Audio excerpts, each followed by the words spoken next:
This is the SaltyBunny and welcome to Dockspace Episode 1. In this series of somewhat shorter videos, we will explore in detail one ship girl.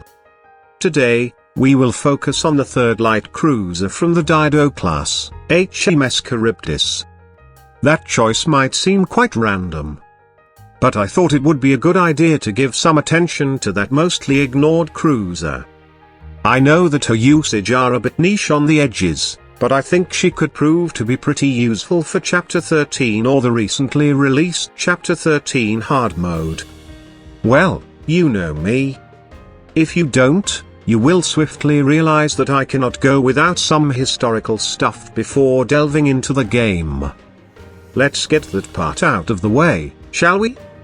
Charybdis, as I mentioned earlier, is the third ship from the Dido class.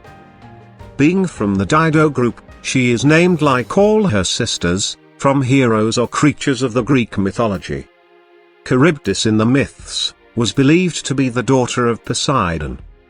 A loyal servant of her father, she was a sea monster able to create whirlpools, and in some variation of the myths, Charybdis was herself a whirlpool.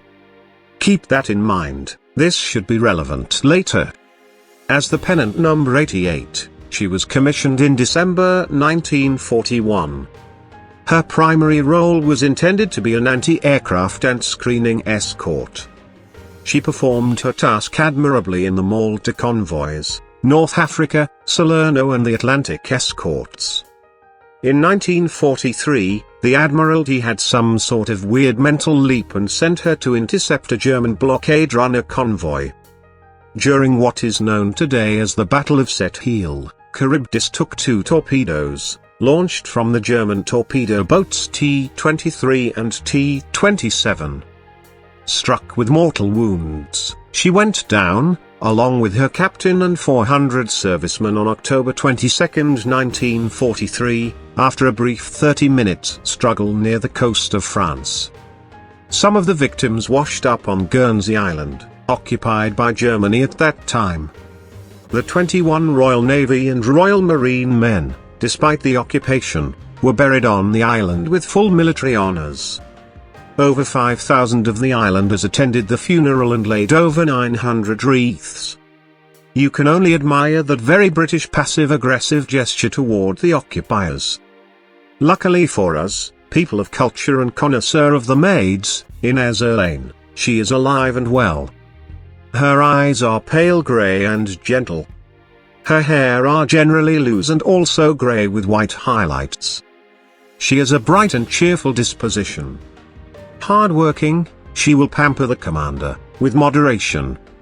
If you get tired of the hordes of tsunderes, yanderes and over-the-top lust horned passionate secretaries, give Charybdis that prominent role. Her quietness and omnipresent shy smile should be able to cheer you up between sorties. Her default skin does not reflect any aspect of the mythological beast she is named after. However, her rig accurately depicts her main armament. We can see 4 of her 5 QF 5.25-inch guns and dual turrets. FYI, QF stands for quick firing. And, in-game, this maid should fulfill the same intended role as her real-life counterpart, anti-air. In-game, the only way to obtain her is from the light construction pool.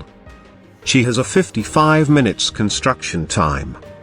Her stat graph is as reliable as 95% of all the graphs in the game. About as accurate as a self-help book written by a drunken monkey. You could swap her CHP for the BFP and you would be a tad closer to the reality. Whatever, talking about Manju's stats graph feels more like art critique than science, but I digress. Let's move on with the stats. At 32, her speed is middle of the pack. Her HP is above average for the class. At 3,988 she rank with her sisters in the top 30. Her 139 firepower is abysmal for the class. Don't expect to have her shine by deleting other ships. That's not her job. Her torpedo stat fare much better though. At 188, she is middle of the pack. Her evasion is also pretty average at 114, but her skills will help alleviate that flaw. Her reload is pretty decent. At 196 she sits at the 19th position. Where Charybdis shine, is with her AA.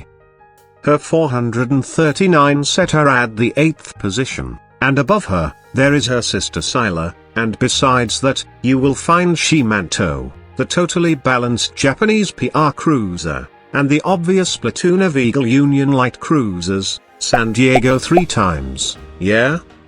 We do have 3 of that meme ship in the game. And there are also Reno and that pleb Juno retrofit. Her gear efficiency is very good, with 135% efficiency on main gun, 130% efficiency on torpedoes and 140% efficiency on AA. No gear is wasted on her. Charybdis has 3 skills. Her first skill is the offensive, Whirlpool Warning. At level 10, when the battle starts, increases this ship's evasion by 10%. Every 20 seconds, 75% chance to spawn a whirlpool that draws in and deals damage to enemies for 1 second. Whirlpool damage is based on the skill's level. This skill is direct reference to her namesake mythological monster.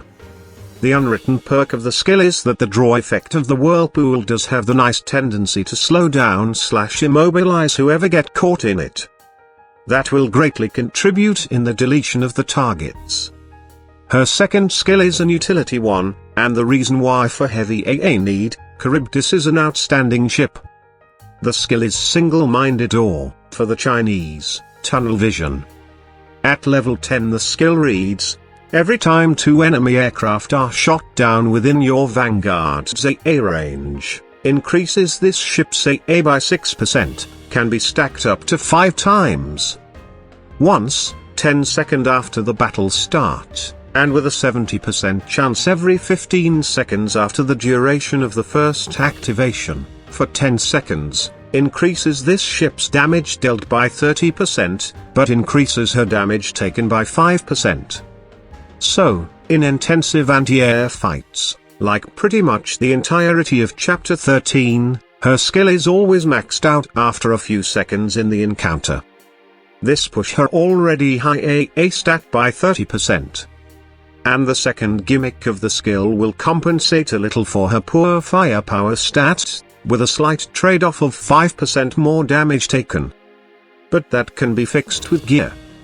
And lastly, her last skill is without surprise her all-out assault.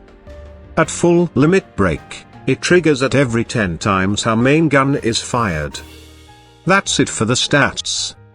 Now it's time for what you all have probably clicked on this video for. The gear. Charybdis is not a very complicated maid. She has no nation or type restrictions for her equipment. She will be happy with whatever gear you put on her, and with her high efficiency ratio on all 3 slots, feel free to give her good equipment. It will not be wasted. For her main gun, the more likely best option for an AA build would be to use the Japanese prototype triple 150mm Type 5 high-angle mount. This comes from the PR6 research. When equipped on a Vanguard ship, the ship gains a special AA gun during battle and further bolster her AA stat by +15. The part that not available in game is that this AA gun has 85 damage, 2 seconds reload, and 38 range. For all other roles you can use the normal light cruiser guns, either of the German Gold Twin 150, and for a more readily available choice, the Japanese Triple 155 or its improved Kai version.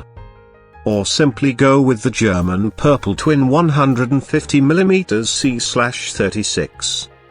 For her torpedoes, it is pretty straightforward. If you play manual, go for the Japanese Quintuple 610mm torpedo or the American Quintuple 533mm torpedo. For autoplay, the go-to option is the quadruple German 533mm magnetic guided torpedo. On her AA slot, try to pick a longer range gun. Since her skill buff activate upon kill within the Vanguard's range, you want to get the best range for your girls. I would go with the old and proven British twin 113mm AA gun. With its long range and high damage, you cannot be wrong. Alternatively, you can use the Italian prototype twin 90mm, or a very good option would be to simply go with a quadruple Bofors. It might not have the range of the 113mm, but it makes up for it in firing speed. For her auxiliaries, one of her slots should be populated by a high-performance hydraulic steering gear. Charybdis is still on the squishy side, so you want to improve her survivability as much as possible. For her second slot, if you go for an AA build, you can use a high-performance air radar. If you don't feel the need to boost her AA stat even more, you can use your normal light cruiser auxiliaries. You can improve her damage dealt to ship with her torpedoes with a Type 93 pure oxygen torpedo equipment, or go for the go-to option and equip her with repair toolkit or an anti-torpedo bulge. For her augment, the only non-potato option is the crossbow. It increases her damage and AA slightly, but that's not the real reason for this choice. You want this for the mod effect, damage reduction, aircraft. To be more specific, it reduces the damage taken on your Vanguard from enemy aircraft by 5%. Keep in mind that this skill will not stack if there is another light cruiser with the same augment module in your Vanguard. Charybdis might be a little fragile, make sure to flank her on both sides with carrying tanks and off-tanks. If you do so, you will have a very strong anti-air cruiser in your arsenal. She could play a major role in your success on aircraft-intensive maps like any maps of the Chapter 13. Paired with San Diego, she might even turn into your deadliest AA ship. I hope that this video has shed some light on this often overlooked cruiser. This is pretty much it for this overview of Charybdis. If you have any questions, please feel free to leave a comment down below. You can also like and subscribe for more videos like this in the future. If you did not really cared about any of this stuff, thank you for watching and reaching this point. This was the SaltyBunny and thank you for watching the video. We're done for now.